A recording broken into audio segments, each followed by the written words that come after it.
to No More Mondays, the podcast that helps you navigate career challenges through the wisdom of professionals who have been at the same crossroads. I'm your host, Angie Callen, and I welcome you to join me each week as I chat with leaders, entrepreneurs, and employees who are here to share their practical, tactical advice and some inspiration on how they arrived at career and life satisfaction. From job searching and career changes to going out on your own, we are breaking down barriers and providing actionable takeaways to help you take charge of your Mondays and ditch those Sunday blues. Welcome to No More Mondays. Hey everyone, and welcome to No More Mondays. I am your host, Angie Callen. AI, artificial intelligence. Yes, it has finally made its way to the No More Mondays podcast.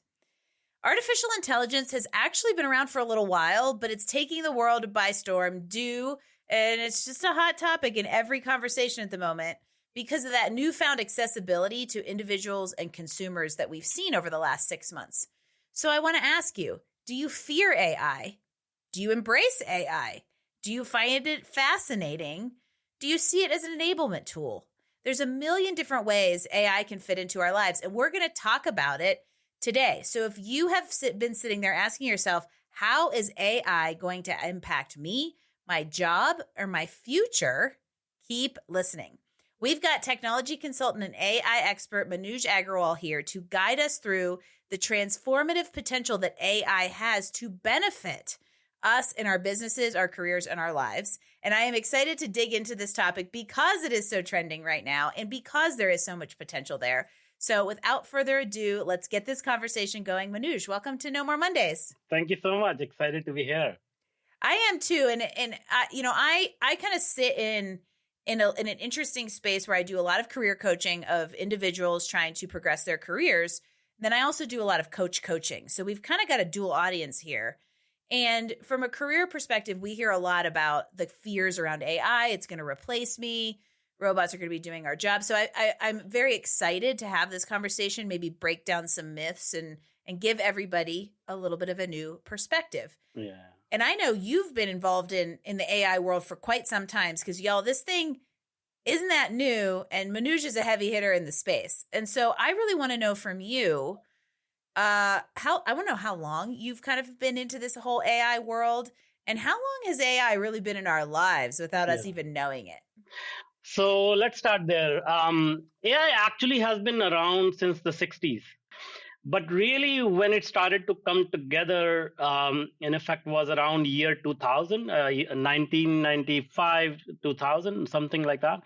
Because AI basically, what it is it is a set of algorithms which consume a huge amount of data about real life, about what is happening in the world, weather data, Earth's movement, financial data, any kind of data, and it starts to understand the patterns in that data, which humans cannot do that. So around year 2000, as the internet started to become more popular, we started to produce more data and we started to share more data, and that's why AI became much more relevant. And what happened was, people like Jeff Bezos, Bill Gates, a few of these like visionaries, they started to understand the importance of this technology, and they started to build companies like Amazon and Microsoft and whatnot. And so it just took them about 15 years to become one of the richest people on the planet using this technology. That's the power of this transformative technology.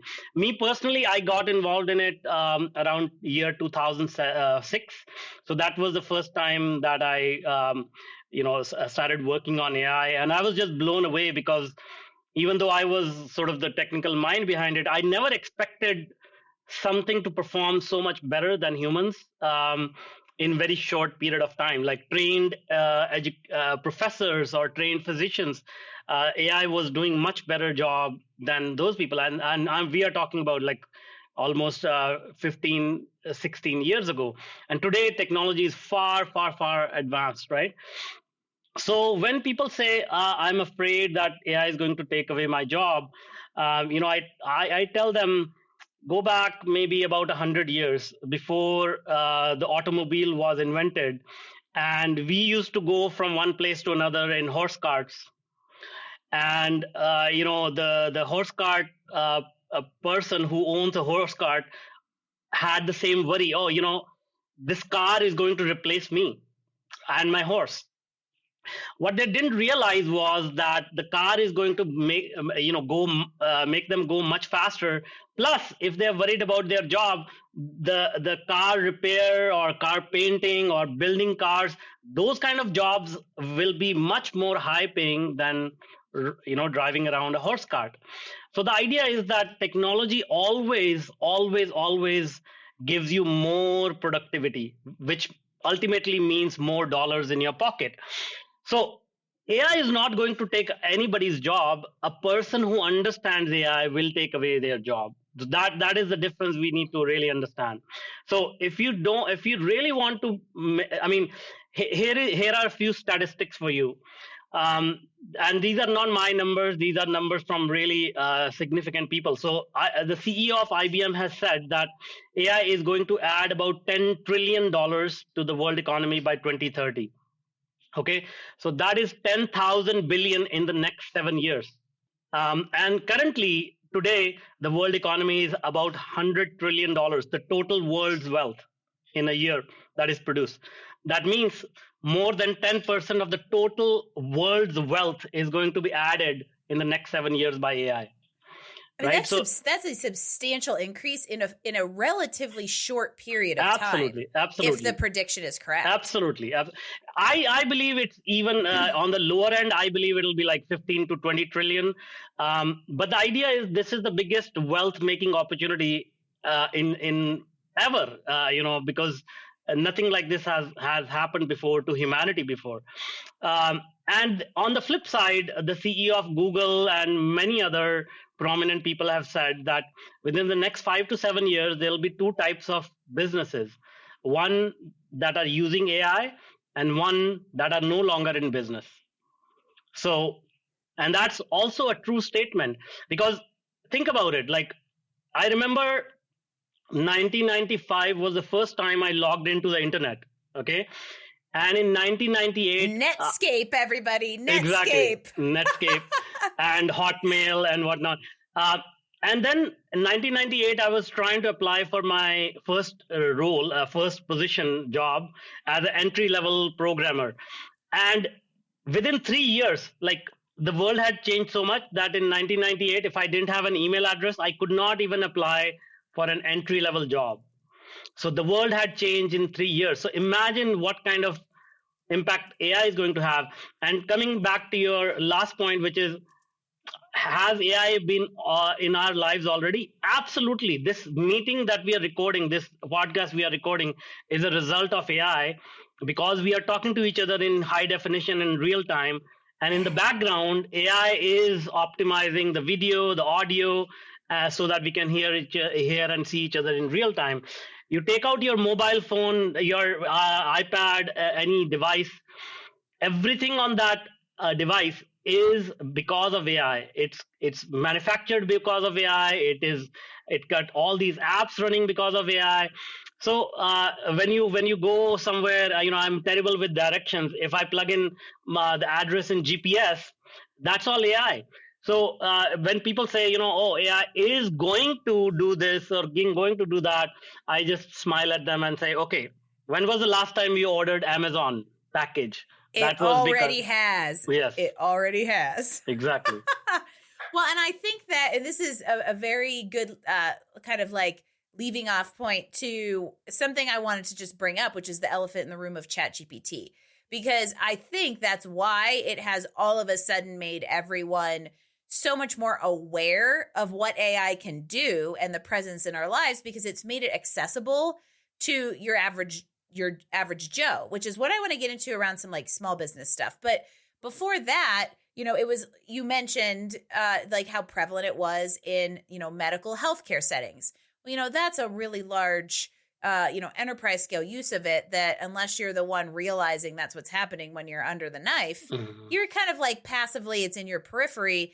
And now it is really front and center. And so I'm curious, as somebody who lives in this world and kind of influences AI across the globe, What do you think ChatGPT, or let's just say the generative AI models for consumers have done and changed for better or for worse? Yeah, you're absolutely right. So ChatGPT has sort of commoditized the power of AI and made it available to everyone, and so everyone can like feel it, touch it, and use it.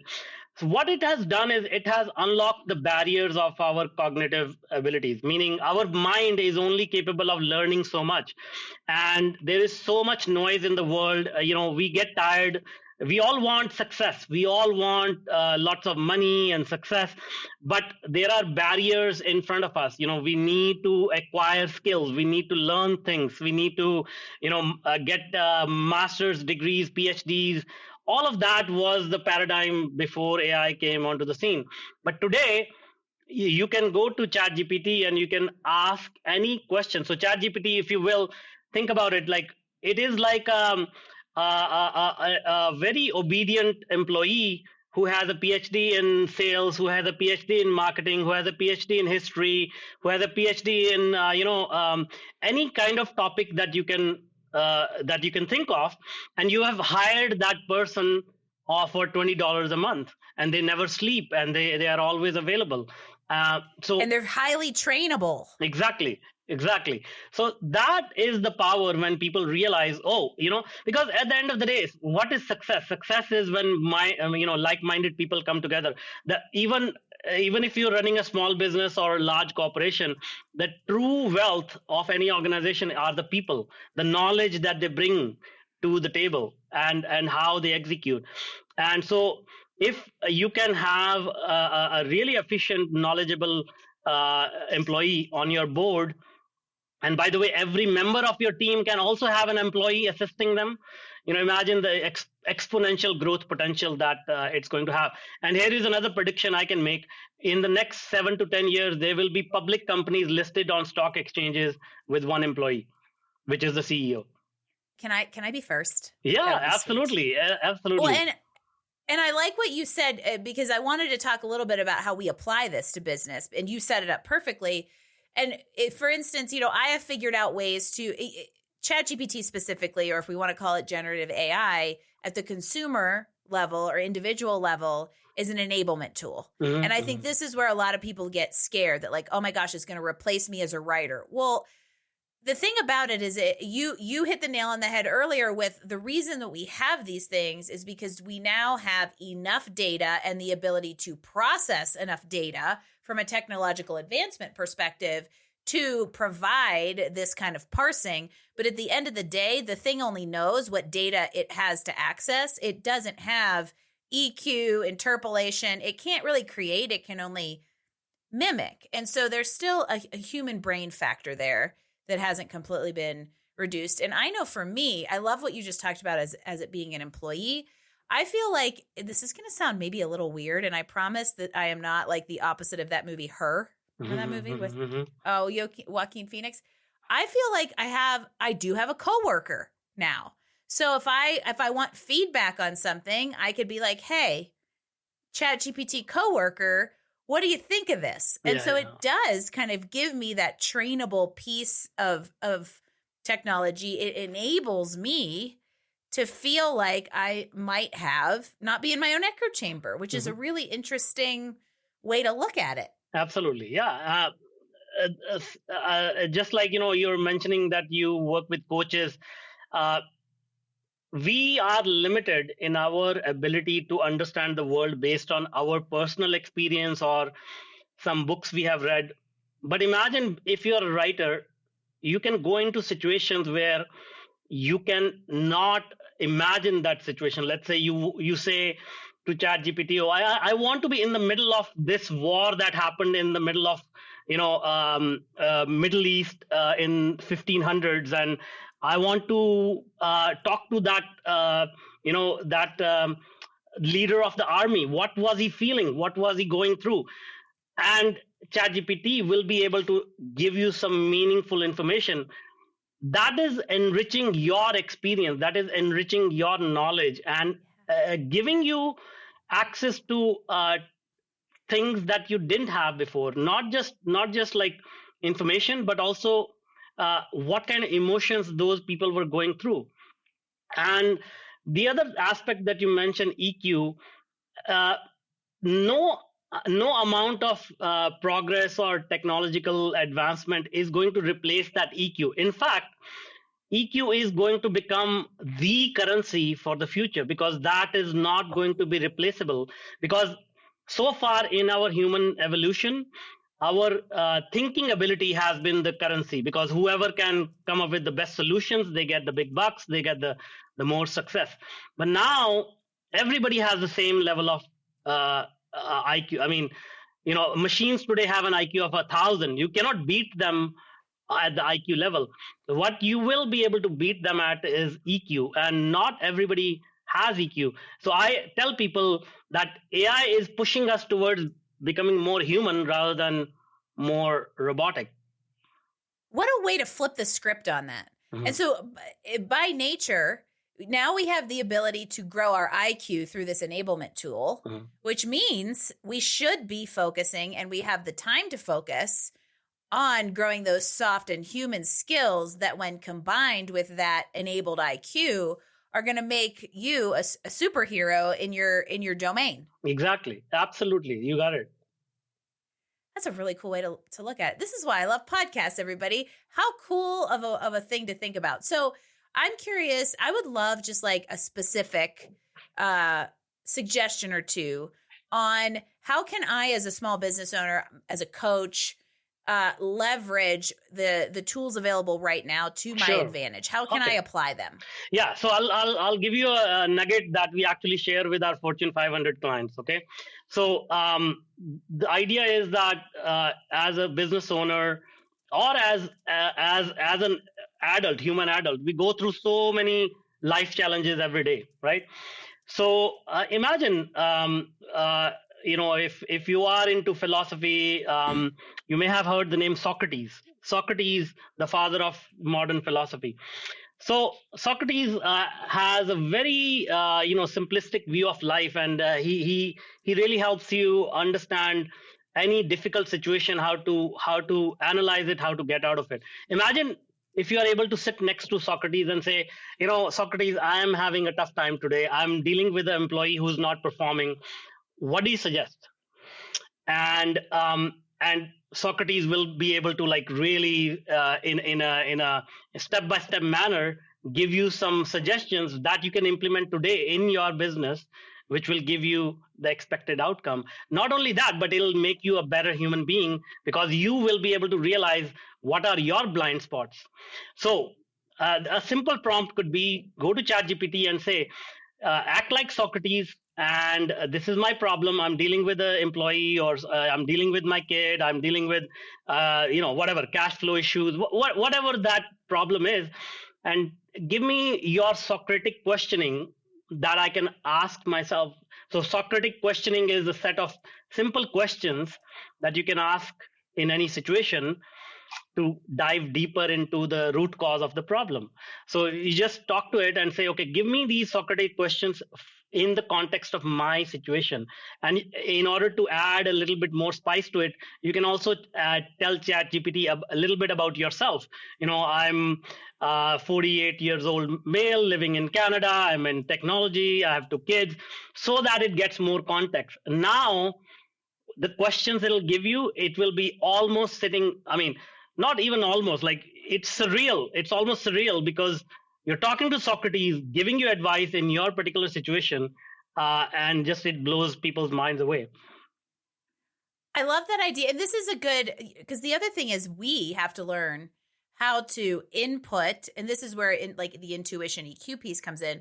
We have to almost provide that intuition to the system by thinking about additional context to give it, to pull from the data that it has access to. Yeah. And I love this idea that tell it who you are. So I have a custom instructions set up on mine that say who I am, what I do, general rules for output and things that I want. And it's amazing that over time, that's where that comes back to that training piece. It's a $20 a month, highly trainable employee that as you input it more, it starts to learn you, and the output that you get becomes even more closely specific to what you would create on your own, but no one else would necessarily to be able to get that specific output. So there's still kind of a uniqueness to what you get based on how you're driving the system. Yeah, absolutely. And as you said, like, treat it as an employee, treat it as a confidant, treat it as a human being, because even when we interact with human being, imagine you met your spouse on the first date. You will not know that person as well, but over time, when you tell each other, oh, I like this, I don't like this, this is how I behave, you get to know that person, and now you are developing a relationship. So it sounds weird, but you want to develop a relationship with AI, and sort of get it to know you, and vice versa. Well, it's not going anywhere. Mm-hmm. So it's in your best interest to figure out how to live with this stuff. Yeah. And I'm a big fan of embrace versus resist, because it just makes everything a whole lot simpler, which brings us so perfectly to, now I want to spend just a minute on I'm going to say the job and the employment side of this conversation, because I think it's really clear to say, okay, now I get it. I can have a relationship with this thing as a coworker and as an employee in my business. But going back to something we talked about earlier, is there's still that fear around AI replacing jobs. I think we touched on the fact that it's a displacement, not a replacement. And, robots are going to do everything in the workforce in a few years, kind of going back to that like horse cart scenario, right? So how does everybody out there as the driver of a horse cart right now stay relevant so that they can then become the driver of a car? So a few things, right? First of all, as I said, develop that EQ, because what will happen is, as the job transition starts to happen, people who can empathize with others, they will be the last to be replaced, because in fact they will become the root of the new types of jobs, because they are the ones who can understand other human beings. They are the ones who can figure out, okay, this is what the world needs right now, and how can I use these technologies to provide that to the people around me. The other thing about jobs is that I try to look at long-term view of history. So if we go about 100 years back, 99.9% of the population used to work in the fields for 80 to 100 hours a week just to put food on the table. That used to be our human life, the meaning of human life, right? And then industrialization happened, and then everybody said, oh, we need workers to work in the factory. So everybody started moving from the fields into the factory. But it was still like 24/7 job. And then they said, you know what, like, this is not working, people are not productive, let's come up with a weekend and give 2 days off to people. And that was like a new concept for everyone. Like, oh, 2 days off, like we will be able to not do anything.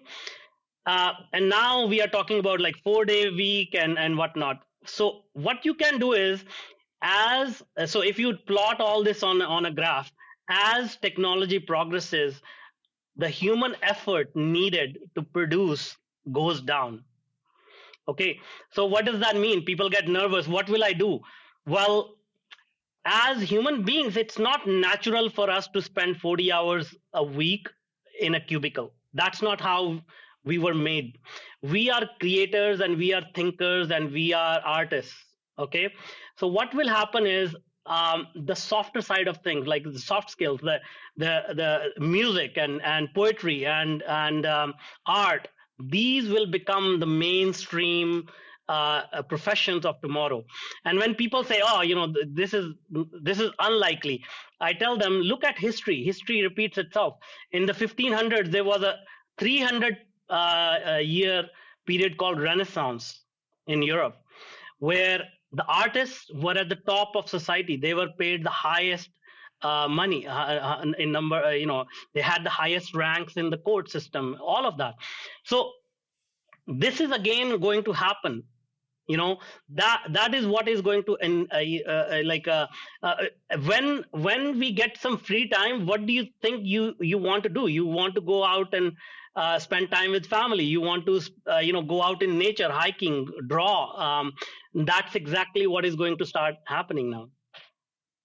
Well, and I like the history repeats itself is really important thing to think about, because in a way this is like Industrial Revolution 2.0. It's just the technology version of it, and the farmers adapted and became drivers of the machinery that made their harvesting easier, and then eventually that driver of the harvester went into the manufacturing line to help make those things, and then maybe even moved up the ladder more to say, hey, as a previous farmer, I know what else we need to create to make their lives easier. And that's where the displace versus replace is a really important thing to keep in mind, and the way we can ensure we don't become completely displaced is to build our skills as a good old sentient being. Absolutely. And I love practical advice. So I loved the Socrates prompt. So I want to give a few more kind of little like specific tidbits that'll help people start to conceptualize. Like if you're out there and you've been super resistant and you're like, I'm not opening ChatGPT because they're going to take my data. I want to give everybody like a few ways to dabble in it. So what are maybe 3 ways anybody can leverage current AI technology to improve, streamline, or enable everyday life and work? Yeah. So let me quickly address the first question, which is, they are going to take away my data. The problem is that a lot of people read headlines which are meant for sensationalizing and putting like misinformation out there. So imagine there is a huge ocean and you go out there and you pour a glass of water in it. What will happen to that ocean? It's not going to like make a difference at all. So whatever you are scared of that you'll put in ChatGPT, it'll take away your data. It's like pouring a glass of water into ocean. It's a drop in the bucket. Yeah. So unless you are working on some super secretive launch to Mars mission, I won't worry about that. And people who are working on that type of technology, they understand how to use AI properly. So the next thing is, okay, how do we use AI? So 3 tidbits. So the thing about any business owner is, the first thing is, if you can really understand the pain points of your customer, that really helps you to offer them the solution to their problems.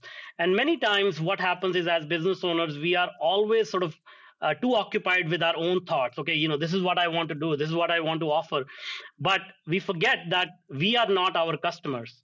So we want to get into the head of our customers. So now try this prompt and say, whoever your customer avatar is, like, let's say you are serving 35 and above single moms who are very busy with their work and they want to have a healthy lifestyle.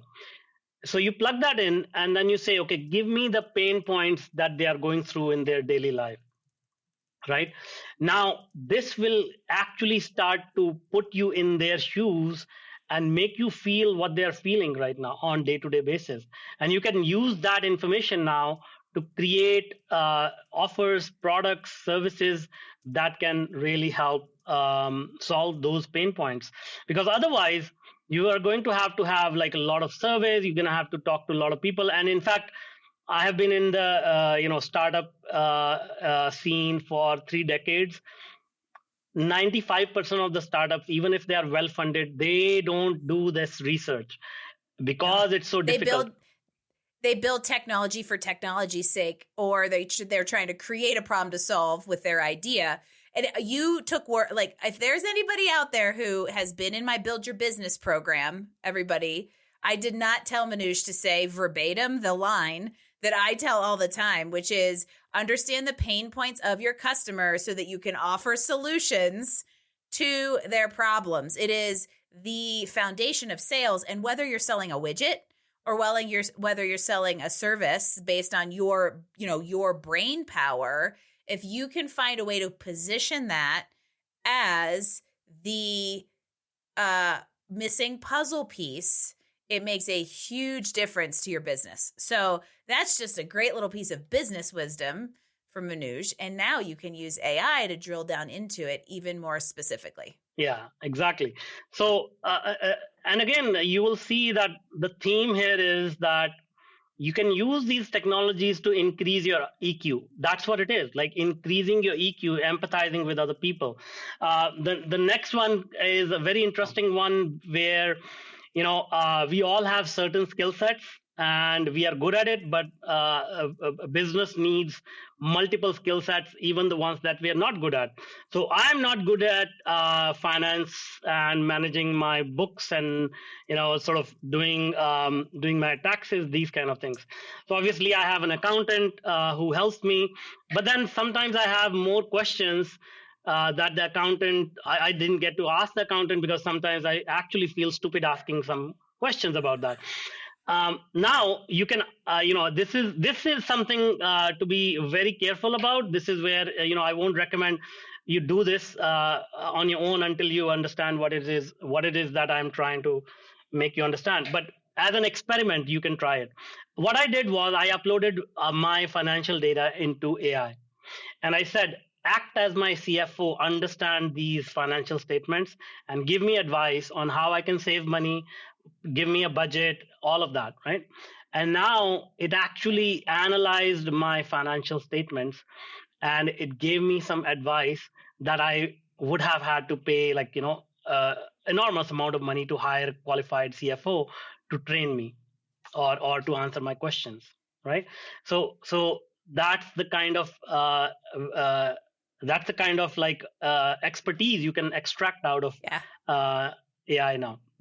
The last one is the key there was tell it who you want, like what expert you want to talk to. Yeah, exactly. That's kind of the key, because if you just go in and say, "Hey, answer this question for me," you'll have some fun, but you're probably not going to get value information. So you can kind of you can dictate, "Hey, I want you to put this hat on." Yeah.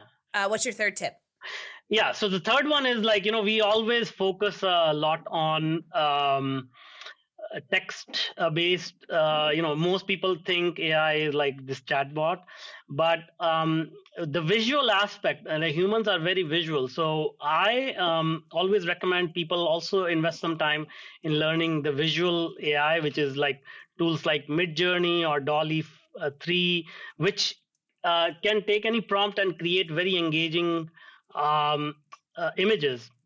And what it does is, it's like opening up the creative aspect of your mind, and you can go nuts. And I'll give you an example. When I created this Socrates slide, I actually created an image of Socrates and Plato and Beethoven and a few other like notable intellectuals, and said, okay, what if they were in a room together? Show me how that will look like. And it actually put together these historical figures in one image, and it was so surreal just looking at it. It sort of created that emotional roller coaster just looking at that.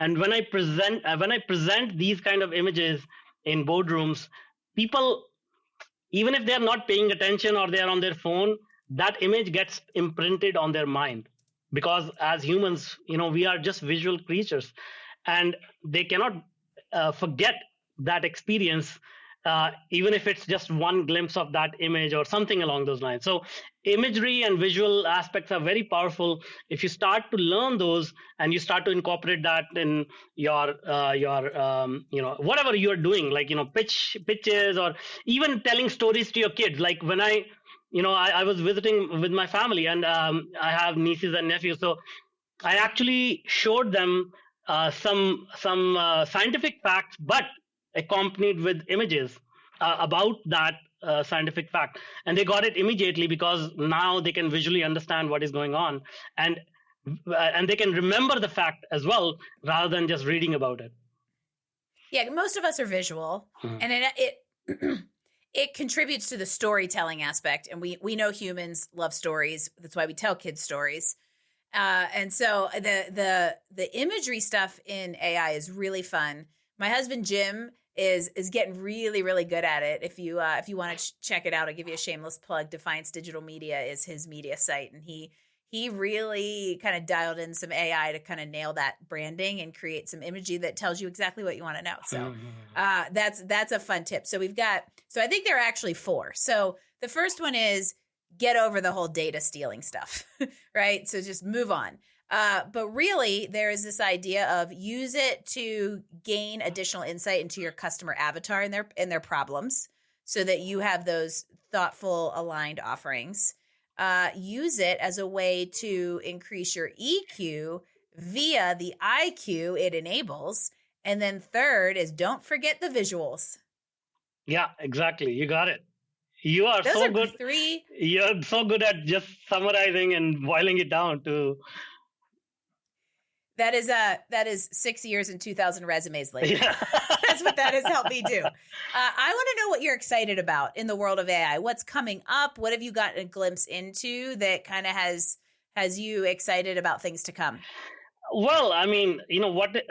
This is a very difficult question because everything is about to change. We are using AI to teach music. We are using AI to help financial analysts provide better financial advice. We are using AI to, help large corporations maintain their assets better. We are using AI to, help companies grow 10 times in the next 2 years, things which sound impossible, and they are now possible. Like we are using AI to detect COVID using listening to your voice. You don't have to take like that test to stick it up your nose and whatnot. Yeah. So I wish you could all see my face right now. I'm looking at Manoj going, really? Yeah. That would have been great a month ago when I had to stick that thing up my nose. Yeah. So look, the thing is that AI is as transformative as electricity. So I cannot even sit here and tell you, oh, this is how it's going to be. I mean, I just came back from San Francisco. There are cars in the middle of the road with no driver in it, and you can just call them just like you will call an Uber, and they'll take you around the city, and that's today. So imagine like in 5 years, what is going to happen. Here is my prediction. I think there will be laws against humans driving cars on the street. Oh, because AI will be more reliable. Absolutely. And create less accidents. Exactly. Oh. We're going to have to go back through. There's like 2 or 3 predictions in here that we're going to have to go back through, and we're going to write them down and put them in a time capsule. And in 5 years, you can come back on. We'll open the time capsule. No worries. Yeah. And now on to you as an expert. I really enjoy your perspective on all of this, because I think it really like neutralizes some of you're 100% right on that kind of like the phenomenon and the headlines and the shock value kind of stuff. And I like your perspective. It neutralizes this in a very realistic way that I'm hoping for all of you out there feel a little bit more comfortable with the presence that AI is going to have. So how can everybody out there tune into more of your wisdom on this? How do we find you? I know you have a mastermind coming up. Tell us more about how we find you and the things you're up to. Yeah, you can go to my website. My name is a little bit complicated. Just search for me on Google. I'm easy to find on Google, or connect with me on LinkedIn. So as far as Mastermind is concerned, we are sort of bringing together more global thought leaders in AI. And so this is for people who really want to immerse themselves and get right in the front of this revolution, because the people that I have in my circles, they are doing some amazing things. Like, I just met the head of AI at the Pentagon. I was speaking next to the commander of the International Space Station. So these are people who have done some really, really cool stuff. And these are the kind of people that we bring in, so that you can expand your horizons, but more importantly, just like in this podcast, get some actionable advice that you can implement right now in your business. Because the age of information is gone. The age of sort of implementation is coming, because AI is going to take care of all the information. Now the next phase of evolution will be how you can leverage this technology to create value in the world, and be around people who are looking to change the world. That's it. Get on the train, Yeah. everyone. Get on the train. You will be better for it. I would say resistance is a little bit futile. And this has been a conversation to help you do just that. Mm-hmm. So this is fun. I could get out. Like, I think this stuff is just so fascinating. It's probably the former engineer in me who, I went to a super techie college that had a really big robotics department. So that was where I saw what I didn't even know was AI yet, in that exact time period you talked about, late 90s, early 2000s. And I've always just been curious about it. And it's so amazing to live in this time and place where we're seeing like daily how this stuff is improving our lives versus like, the Industrial Revolution, it just took a little longer. So we're moving at such an interesting pace. And you're right that exciting changes are to come. Absolutely. So I appreciate you sharing your wisdom. This has been a fun conversation. We might have to have another one. When the next giant substantial change to AI comes out, we'll have you back on and tell everybody how to adapt. Anytime. Madhush, thank you so much for coming on the show and being a human, talking to another human about how AI can make us even more human. Yes, because that is the bottom line here. Yeah. This has gotten me excited to integrate some of this stuff into my life and business. And I hope it has made all of you out there a little more curious on how you can do the same. And if you would like to link up with Madhush either on LinkedIn, get his website without having to figure out how to spell his name, it will be on nomoremondays.info with all the show notes. And while you're on your computer, head on over to wherever you get your podcasts and leave us a 5-star review. And if you need a little help writing it, go to ChatGPT and say, hey, what should I say for my review of No More Mondays? Because it's a huge help as people like Madhush and I continue to bring you stories and information and empower you to keep up with changing times. So this has been an amazing conversation. Madhush, thank you again. Thank you. And thank you. all of you out there listening, I will be on the airwaves again next week for another episode of No More Mondays. And until then, have a great week, everyone. Thanks for joining us for another episode of No More Mondays. Tune in next week as we bring you more insights and actions to help you improve your life and career. Don't forget, visit us online at nomoremondays.info to get all the details, show notes, and recommendation from this episode. No More Mondays. We drop new episodes every Wednesday. No More Mondays is brought to you by Career Benders, Inc. in partnership with executive producer Jane Durkee. For more information about career coaching, resume writing, personal branding, recruiting, and entrepreneurship coaching services, visit us online at careerbenders.com.